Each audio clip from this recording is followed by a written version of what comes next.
Le grand voyage de proximité de cette année 2022 est consacré au patrimoine des périphéries. Donc cette année, nous arpentons les villes de Sceaux et de Bagneux, deux villes géographiquement très proches, très différentes dans leur constellation, dans leur sociologie. On a inventé en fait une promenade de Sceaux à Bagneux, une promenade à pied. On a défini finalement une géographie qui est un vrai point commun aux deux villes. Et ce qui est très intéressant dans les territoires entre Sceaux, Bagneux, mais aussi Bourg-la-Reine, Châtenay, le Clamart et le Plessis, c'est qu'on a justement un talweg qui correspond au vallon du ruisseau du Moulin.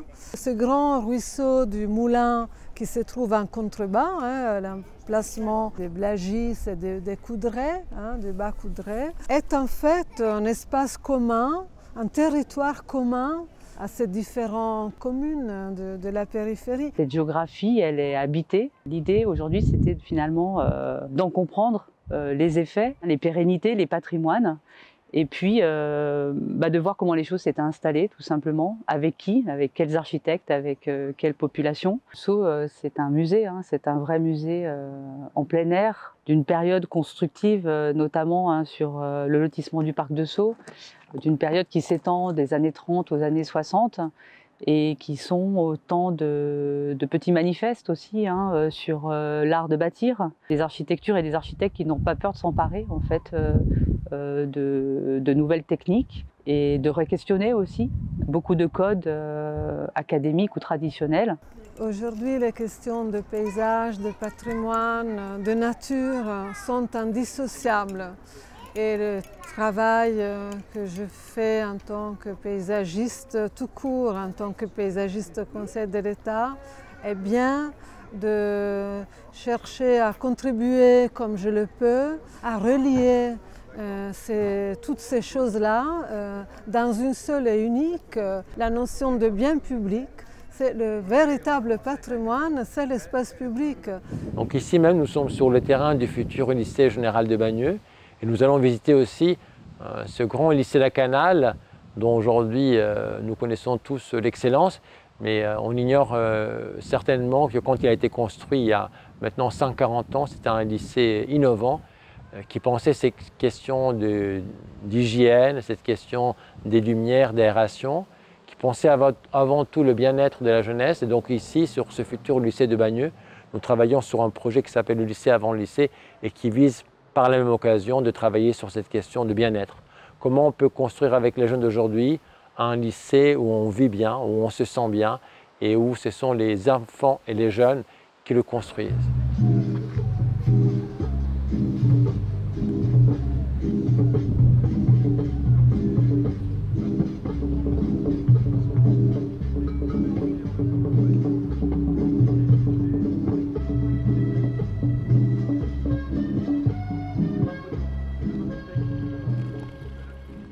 Parmi les visites phares de cette année, c'est aussi le bâtiment Y. Le bâtiment Y a été construit dans les années 80.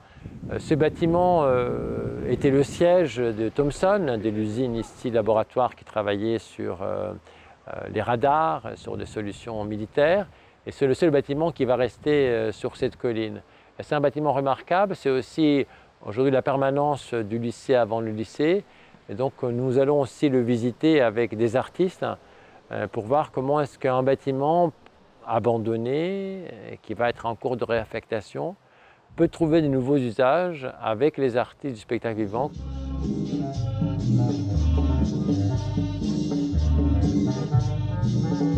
Quand on parle de patrimoine durable, celui qui parle, c'est l'être humain.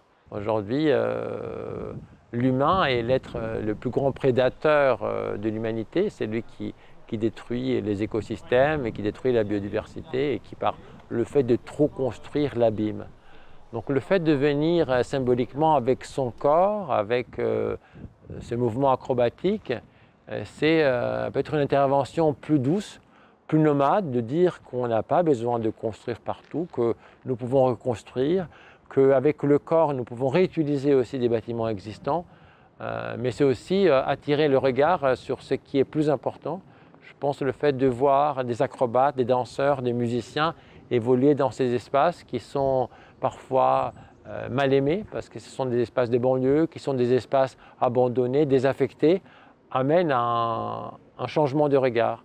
Donc je pense que c'est aujourd'hui où on n'a plus besoin peut-être des arts performatifs comme du divertissement, on a plutôt besoin d'un art du spectacle vivant plutôt sémantique, philosophique, où ce qu'on fait avec le corps vient poser des questions, vient nous permettre à regarder autrement un paysage et à les sublimer, à différencier, mais aussi à se poser des questions.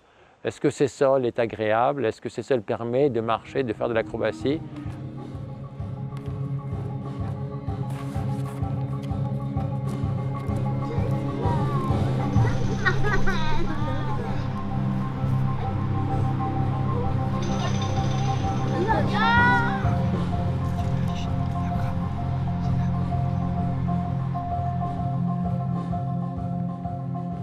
La célébration de ce Grand Prix européen du nouveau Bauhaus qu'a eu la Grosse Cité à Bagneux, un projet construit par l'atelier d'architecture autogérée qui se trouve à proximité de cette colline, à 2 pas d'ici, et qui retravaille sur la redirection écologique. Donc ce vendredi, nous déclarons Bagneux comme la première ville terreau mondiale de cette écologie citoyenne. Ça veut dire comment est-ce que les habitants, avec les élus, s'emparent de ces questions et accompagnent cette redirection écologique. Nous sommes Constantin Petcu et Dana Petrescu, cofondateurs de l'atelier d'architecture autogérée, qui est une pratique d'architecture activiste et de recherche, qui a comme principale caractéristique le fait de mettre en place des espaces avec une gestion participative. Donc, ce qu'on appelle une architecture autogérée, une architecture avec une gouvernance basée sur des principes de bien commun. La deuxième dimension importante, c'est la dimension écologique des espaces que nous initions. Et donc le New European Bauhaus, d'après moi, ça veut dire qu'il faut inventer de nouvelles alliances, pas avec l'industrie forcément, mais plutôt avec les citoyens, avec les agriculteurs, avec les pédagogues qui inventent de nouvelles pédagogies, avec ceux qui mettent la main à la pâte. C'est un peu pour ça que ce projet il a eu ce prix, parce qu'en fait les espaces qu'on met en place, ils coûtent moins cher, ils sont réalisés avec des artisans qui sont rares aujourd'hui parce qu'ils acceptent de faire des choses un peu plus atypiques, plus manuelles, des éco-prototypes qui peuvent être utilisés, qu'on appelle low-tech, parce qu'ils peuvent être utilisés par des citoyens simples, et ça ne permet pas d'avoir des savoirs hyper complexes pour gérer une technologie trop compliquée. Et donc c'est un autre type d'alliance qui a à la portée des mains des citoyens. Donc c'est un autre type d'espace urbain, c'est un autre type d'équipement urbain, c'est un autre mode de vie. Un gros animal. Je vois sa bouche. Elle est immense, elle saute. Une journée consacrée aux enfants et aux jeunes avec la redécouverte des patrimoines végétaux de la ville de Bagneux. Cet après-midi, j'ai accueilli une classe des CE1 et aujourd'hui on faisait une animation qui s'appelle Vive les mares. Cette animation consistait à montrer aux enfants les espèces qui vivent dans les mares. Et ces enfants-là, bien sûr, on doit les sensibiliser et ils seront plus avertis et ils sauront comment, bien sûr, développer durablement à l'avenir leur milieu de vie. On a un peu tendance à s'occuper que de ce qu'on voit. On regarde les arbres, on regarde les plantes, on s'intéresse que à ce qu'on voit. En fait, il faut aussi s'intéresser à ce qu'on ne voit pas. C'est pour ça que c'est très important de savoir ce qui se passe dans la terre. À l'intérieur de la terre, le mycélium il fait le lien entre les arbres. En fait, c'était une action pour sensibiliser autour du rôle du sol et les champignons comme acteurs principaux dans cette richesse du sol.